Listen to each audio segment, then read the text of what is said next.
Decisions. Decisions are difficult. Even basic ones can put us into decision paralysis, where we fail to move forward because we are afraid of making mistakes or taking the wrong course of action. In this video, I will be drawing on Barbara Stolberg-Rillinger's chapter in the Critical Terms in Future Studies to discuss the act of decision-making. Stolberg-Rillinger suggests that we take decisions for granted, and what seems like a typical everyday experience is actually a demanding and historically variable form of social action. While decision-making is a common necessity, its cultural specificity varies wildly. Everyone, it seems, has an interest in the complexities of decision-making and wildly different ways of defining what the term decision means. Although Stolberg-Rillinger divides these into two broad categories. Either a decision can be boiled down to an internal mental event or considered as a communicative social action. Both of these categories have their issues and their benefits. If we say that a decision is the act of a human mind making a choice, which psychologists and economists typically view it as, then the number of decisions individuals make daily is in the millions. Questions of rationality and free will, however, challenge this view. How many of the decisions are made actively by analysing at least two different outcomes? How many of the decisions that are made in the everyday are actually automated by our biology, psychology, time, space, and information constraints? Research into the decision-making process found that the process is far less deliberate than we think. Humans and other animals rely on intuition, emotions, and social situations to determine choices more than rational thinking. The human brain is a complex assemblage, and there are entire sciences devoted to examining the physiological process of decision-making. These scientists assume that humans are rational actors and that individuals calculate choices to achieve specific outcomes that maximize individual self-interest. However, some scientists agree with the postmodernists, who argue that the notion of free will is non-existent, or rather, it's not quite what we think it is, suggesting that we do not nearly have as much agency in the everyday as we might think. So this is the second approach for thinking about decisions, which defines decisions as social and communicative acts that involve externally observable actions. The idea that decisions are communicative social action is usually the position of sociologists, political scientists, and historians.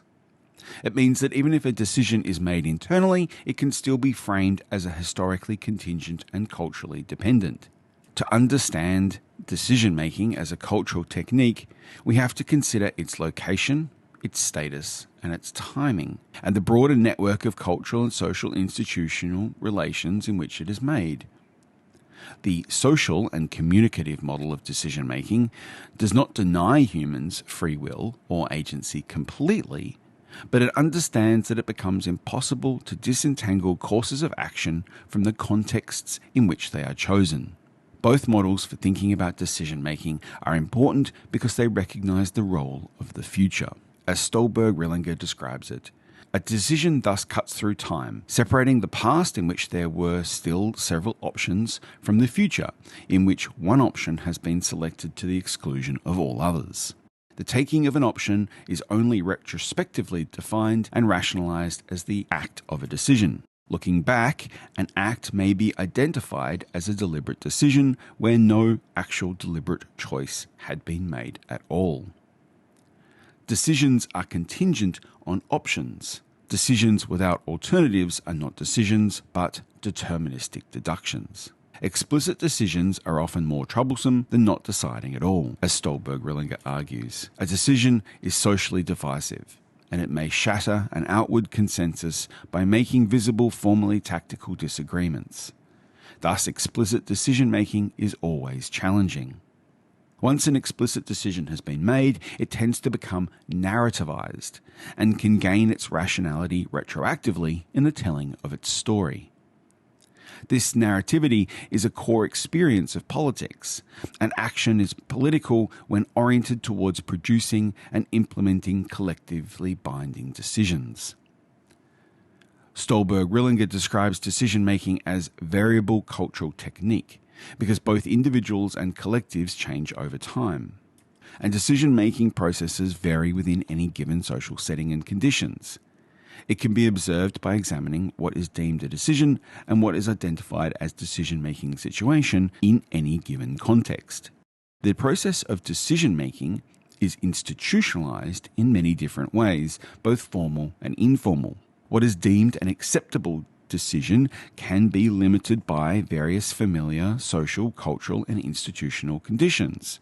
For example, what is considered legal, healthy, safe, or rational is not determined internally but externally. It is important to remember that evaluation methods and the selection processes involved in the act of decision-making include everyday knowledge and common sense.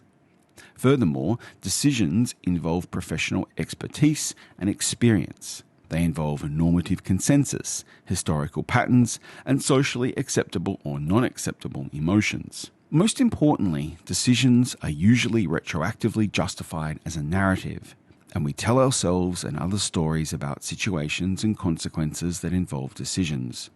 For example, patterns of decision-making become ways to characterize certain groups, institutions, and societies as a whole. We define corporations according to the decisions made on behalf of faceless and undemocratic investors.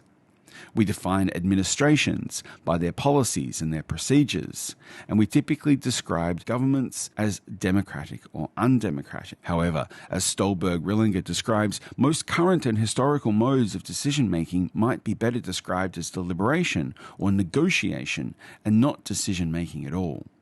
Indeed, in large organizations and diplomacy between cultural groups and nation-states, the unstructured and informal negotiations often result in more outcomes than active decision-making.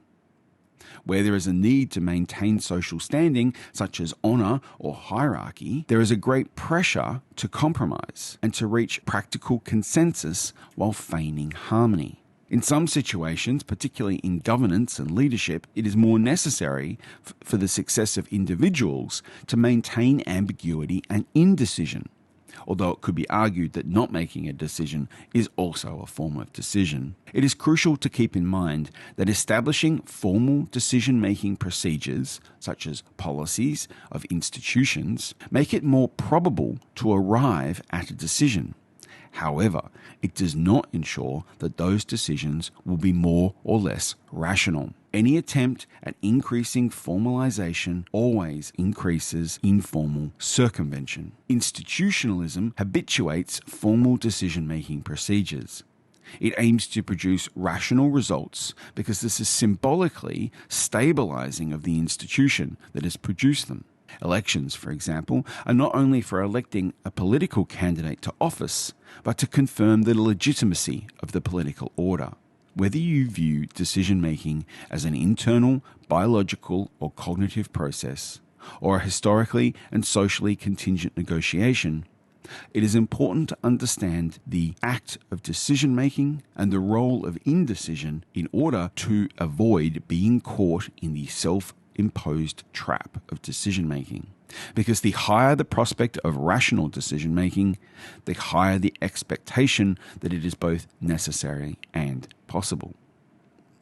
This perfectly describes the current challenge of global warming and climate change, a phenomenon we have understood for decades, but we have been unable to individually or collectively decide our way out of it, which increases our personal expectations and our frustrations with government inaction. Do you agree? Let me know what you decide. Either way, remember, the future is now.